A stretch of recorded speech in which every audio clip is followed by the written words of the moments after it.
ठाण्याच्या महापौर शर्मिलाताई पिंपळकर आता आपल्याबरोबर आहेत आणि ठाण्यासारख्या नगरीच्या त्या महापौर आहेत की जिथे प्रचंड विकासाचा वेग आहे. मॅडम, सर्वप्रथम आपलं मनपूर्वक हार्दिक अभिनंदन. धन्यवाद. कसं वाटतंय आता महापौर झाल्यानंतर? सर्वांना नमस्कार. खरं तर महापौर होण्या अगोदरची जी आपली हे आहे की महापौर होण्यापर्यंत आपल्याला जे जनतेसाठी सेवा करावी लागते ती सुरुवात खरं तर माझे पती रोहित पिंपलोलकर 2017 मध्ये जेव्हा पहिल्यांदा महिला वॉर्ड लागलं त्याच्या आधी गेली 20 वर्ष कोपरीच्या जनतेसाठी माझ्या मिस्टरांनी समाजकार्य केलंय. अगदी तळागाळातल्या लोकांसाठी जे हवंय ते काम त्यांच्यासाठी केले आणि हा त्या कोपरीकरांचा प्रेम, विश्वास आणि त्यांनी दिलेला पाठिंबा आणि हे सगळं बघून आपले महाराष्ट्राचे लाडके उपमुख्यमंत्री एकनाथजी शिंदे यांनी कुठेतरी हे व्यक्तिमत्व त्यांच्या मतदारसंघामधलं बघितलं की खरंच हे असा नगरसेवक आपल्याला हवाय असं मला वाटतं त्यांना वाटलं असेल. आणि म्हणूनच जेव्हा 2017 मध्ये चर्चेत नाव असताना मिस्टरांचं महिला वॉर्ड आलं आणि त्यांनी महिला वॉर्ड आल्यानंतर माझे पती रोहित पिंपलोलकर यांना माझ्या नावासाठी शिफारस केली. शिफारस साहेबांकडून शिफारस नाही आपल्याला म्हणता येणार की मग महिला वॉर्ड आल्यानंतर माझं नाव पुढे करण्यात आलं आणि त्यानुसार माझी 2017 मध्ये निवड होऊन निवडणुका झाल्या आणि आपण निवडून आलो. चांगल्या मताधिक्याने निवडून आलो. त्याच्यानंतर 2026 ला पुन्हा एकदा उमेदवारी साहेबांकडून आपल्याला मिळाली. पुन्हा एकदा आपण चांगल्या मताधिक्याने निवडून आलो. एक्झॅक्टली.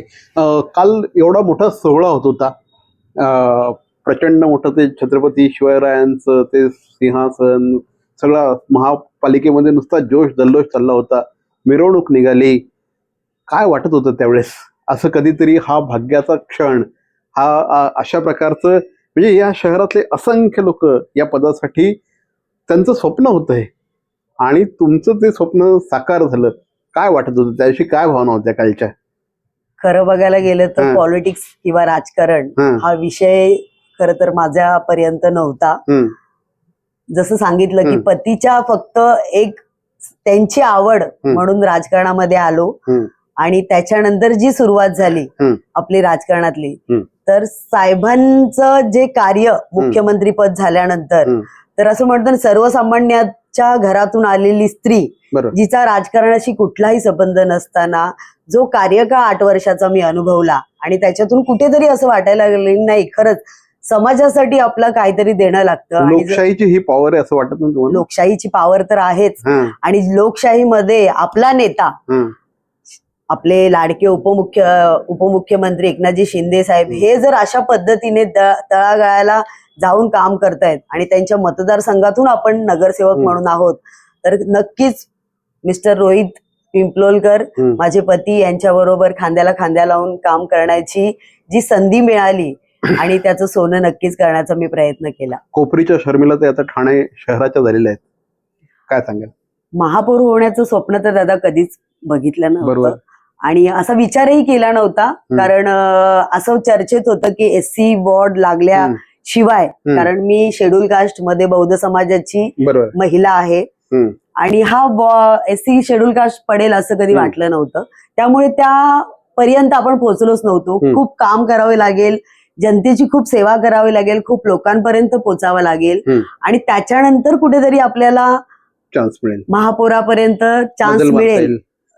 तर पण तोपर्यंत आलं नाही. पण मला वाटतं हे भाग्याचं एक भाग्यच आहे आपलं की शेड्यूल कास्ट पडला आणि साहेबांनी आपल्याला या नावासाठी तर मी मनापासून त्यांचं धन्यवाद मानेन. ठाण्यातल्या असंख्य लाडक्या बहिणी आता खुश झाल्या असतील कारण त्यांची एक लाडकी बहीण महापौर झालेली आहे.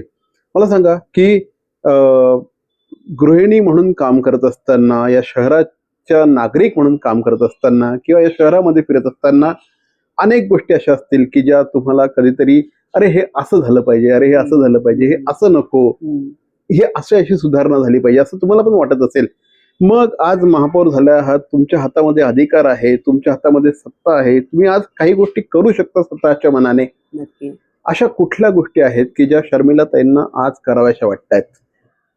खरं तर बघायला गेलं तर महाराष्ट्राचे लाडके मुख्यमंत्री, उपमुख्यमंत्री, आज महायुतीचं सरकार आहे.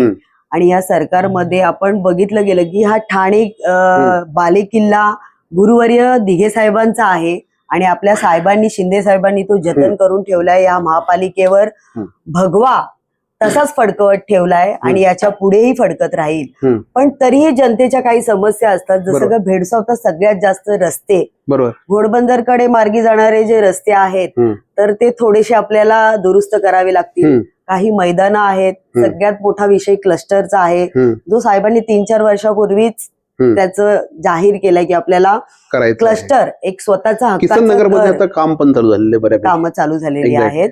खरं तर साहेबांनी पहिला नारळ तिकडे फोडलाय आणि कोपरीमध्ये आता मला वाटतं दुसऱ्यांदा हा नारळ फोडला जाईल साहेबांच्या हस्ते. कारण कुठेतरी 2022 नंतर कार्यकाळ संपल्यानंतर, नगरसेवकांचा पिरियड संपल्यानंतर आणि साहेबांच्या हातून त्याचं उद्घाटन होणार आहे, त्याच्यामुळे तोही नारळ नक्कीच फोडला जाईल.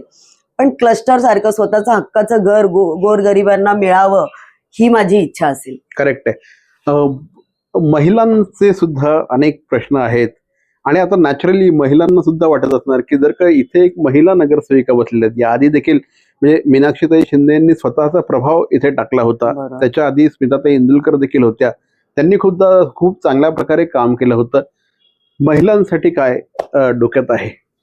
खरं तर मी जेव्हा नगरसेविका झाले त्याच्यानंतर आपल्या जिल्हा प्रमुख मनीषाताई, मीनाक्षीताई आपल्या महापौर झाल्या आणि त्यांची कारकीर्द 2.5 वर्षाची खूप प्रभावी होती आणि खरंच आम्ही त्यांचं नाव काढायचो. आणि ज्या पद्धतीचं काम त्यांनी केलं या ठाणे शहरासाठी, तसंच काम आपल्या हातून पण घडेल.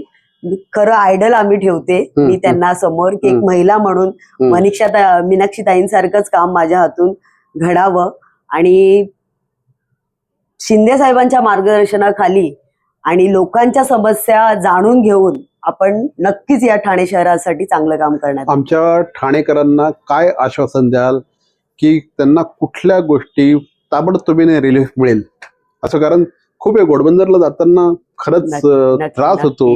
अनेक ठिकाणी आज मुलांना खेळण्यासाठी मैदानांचा खूप मोठा प्रॉब्लेम आहे, पाण्याची समस्या आहे. ठाणेकर नागरिकांना तुम्ही काय आश्वासन द्याल की ह्या तुमच्या समस्या मी 100% सोडवेन? ठाणे 100% सोडवण्यापेक्षा मला असं वाटतं की प्रायोरिटीने सोडवेन. जशा जशा समस्या आपल्याला येतील, आपण प्रभागामध्ये, जसं की मी पहिल्यांदाच महापौर झालीये तर आतापर्यंत कोपरीमध्ये काम करत होतो, आता आपल्याला पूर्ण विभागांमध्ये कामं करायची आहेत. 1 पासून ते 34 विभाग आहेत आपले ठाणे किंवा शहर आपलं मोठे. मुंब्रा किंवा हे जेवढं मुंब्रापासून आपल्या ठाणे जिल्ह्याची सगळी जेवढा विभाग आपला ठाणे शहर येतो त्याचा सर्वे आपल्या महापौरांना करण्यात येतो. आणि तो सर्वे केल्यानंतर जिथे जिथे आपल्याला समस्या भेडसावतील किंवा नगरसेवकांच्या जिथे जिथे मागण्या असतील, काही जनतेच्या मागण्या असतील, त्या बघून त्यांचं निराकरण करण्याचं नक्कीच मी काम करेन. निश्चितपणे. तर या होत्या शर्मिलाताई पिंपलोळकर. या कोपरी परिसराचं प्रतिनिधित्व करतात, आता ठाण्याच्या महापौर आहेत आणि गेल्या 8 ते 10 वर्षांमध्ये त्यांना ठाण्याच्या समस्यांची चांगलीच जाण आलेली आहे आणि त्यांच्या हातून ठाणे शहरामध्ये चांगली विकासाची कामं घडवत ठाणेकर नागरिकांचं जीवनमान जास्तीत जास्त सुसह्य हो याच शुभेच्छांसह मॅडम पुन्हा एकदा महापौर झाल्याबद्दल शुभेच्छा.